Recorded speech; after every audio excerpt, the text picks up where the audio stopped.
కొత్త సంవత్సరం వేడుకలు రేపు ప్రారంభమవుతున్నాయి. యువతీ యువకులకు నా సందేశం ఏంటంటే, మీరు కొత్త సంవత్సరాన్ని ఉత్సాహంగా, ఆనందంగా, ఆహ్లాదంగా ఆహ్వానించండి.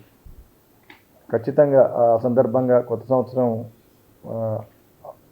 అనే ఒక సందర్భము అందరిలో సంతోషాన్ని నింపేదే. ఎందుకంటే కొత్త సంవత్సరంలో కొత్త ఆశలు, కొత్త తీర్మానాలు, కొత్త కొత్త ఊహలు, ఇవన్నీ కూడా సృజనాత్మకమైన వ్యూహాలు అన్నీ కూడా మనం కొత్త సంవత్సరంలో అమలు చేయాలని అనుకుంటాము ఎవరైనా కూడా.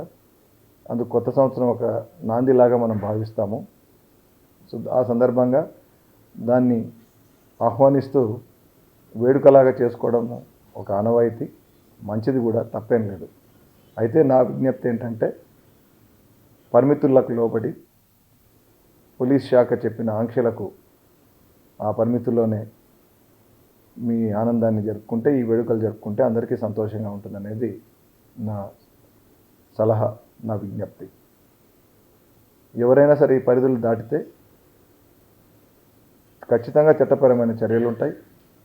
దాంతో మనకి ఇబ్బంది ఏంటంటే, ఒకసారి ఒక నేరంలో భాగస్వామ్యం అయితే భవిష్యత్తులో అన్ని రకాల సమస్యలు, ముఖ్యంగా యువతి యువకులకు, చదువుకునే వాళ్ళు, ఉద్యోగాలు చేసే వాళ్ళకు రాబో భవిష్యత్తులో అనేక సమస్యలు ఉంటాయి. కాబట్టి క్షణికావేశంలో తప్పులు చేసి ఇటువంటి సమస్యకు, ఇటువంటి ఇబ్బందికరమైన పరిస్థితికి లోను కావద్దు.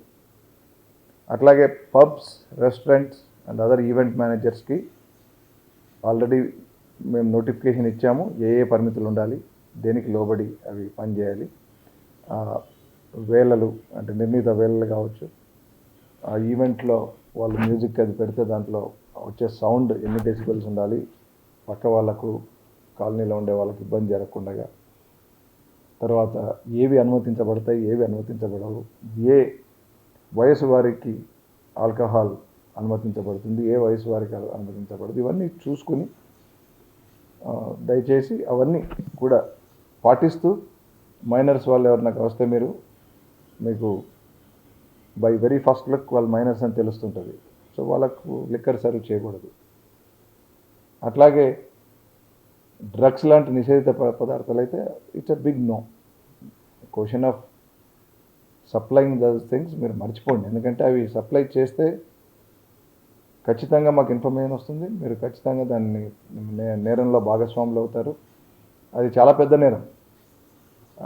ఆ పెద్ద నేరంలో మీరు ఒకసారి ఇరుక్కున్నారంటే నిర్వాహకులు ఎవరైనా చాలా ఇబ్బందులు పడాల్సి వస్తుంది. మీ పబ్, రెస్టారెంట్లు కూడా మూసేసే పరిస్థితి వస్తుంది. దయచేసి ఇవన్నిటికీ కూడా ఆస్కారం ఇవ్వకుండా పరిమితుల్లో అందరం కూడా ఈ కొత్త సంవత్సరాన్ని ఆహ్వానిస్తే అందరికీ సంతోషంగా ఉంటుంది. మిగతా వాళ్ళకి ఎవరికి ఇబ్బంది కలగకుండా. ఇక రోడ్ల మీద తిరిగే యువతి యువకులకు బైక్స్ కానీ, కార్స్లో కానీ వెళ్ళే వాళ్ళకి నా సలహా ఏంటంటే, తాగి నడపొద్దండి. మీ వెహికల్ నడపడానికి ఒక మీ స్నేహితుడిని ఎవరైనా డ్రింక్ చేయని అలవాటు లేని వాళ్ళు కానీ, లేకపోతే ఆ పూటకు డ్రింక్ చేయకుండా కంట్రోల్ చేసుకునే వాళ్ళు పెట్టుకోండి. మీరు రిటర్న్ వెళ్ళేటప్పుడు డ్రైవింగ్ వాళ్ళు చేయాలి. ఎందుకంటే డ్రంక్ అండ్ డ్రైవింగ్ మధ్యలో మేము చెక్ చేస్తాం. మళ్ళీ అవన్నిట్లో పట్టుబడితే మళ్ళీ ఇబ్బందులు వస్తాయి చట్టపరంగా. రెస్టారెంట్స్ వాళ్ళు, పబ్స్ వాళ్ళు కూడా చూడాలి.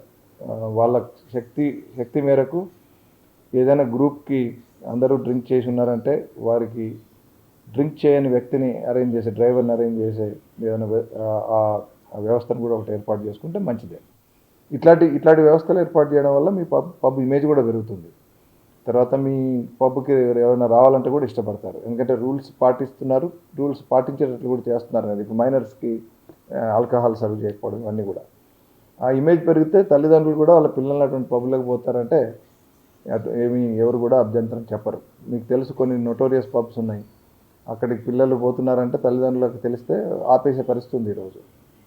కాబట్టి మీరు ఇట్లాంటి మంచి చర్యలతో మీకు మంచి పేరు, మంచి ఇమేజ్ చేసుకోవచ్చు. కానీ ఖచ్చితంగా ఈ కాంట్రాబ్యాండ్ గూడ్స్, ఈ డ్రగ్స్ లాంటివి మాత్రం, నార్కటిక్స్ లాంటివి అవి సప్లై చేసి మీరు లాభాలు పొందుదామనో, మీ పబ్కి ఒక వేరే రకమైన ఇమేజ్, అట్రాక్షన్ తీసుకురావాలని ప్రయత్నిస్తే మాత్రం అది మొదటికే మోసం వస్తుందనే విషయం తెలుసుకోమని నేను కోరుతున్నాను.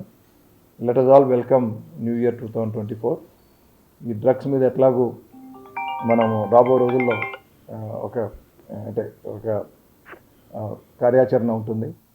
అందులో అన్ని రివ్యూ చేస్తాము. పాత కేసులు, తర్వాత ఇప్పుడు వస్తున్న కేసులు, తర్వాత సప్లయర్స్ ఎవరు, డిమాండ్ సప్లై చైన్ మొత్తం దానికి ఐడెంటిఫై చేసే విధంగా టోటల్గా తెలంగాణ రాష్ట్రంలో హైదరాబాద్ సిటీలో ఈ డ్రగ్స్ లేకుండా చేసే విధంగా ఎక్విప్మెంట్, కావాల్సిన ఎక్విప్మెంట్, ట్రైనింగ్ అవన్నీ కూడా మన వాళ్ళకు ఇస్తూ రాబో నెలల్లో దీని మీద ఒక గట్టి పట్టు సాధించి తెలంగాణ ప్రభుత్వం వారు ఆదేశించిన విధంగా డ్రగ్స్ రహిత రాష్ట్రంగా తెలంగాణ చేయడంలో అందరం కూడా మేము కృషి చేస్తాం. దానికి మీ వంతు సహకారం అందించాలని ప్రతి పౌరుని నేను కోరుతున్నాను.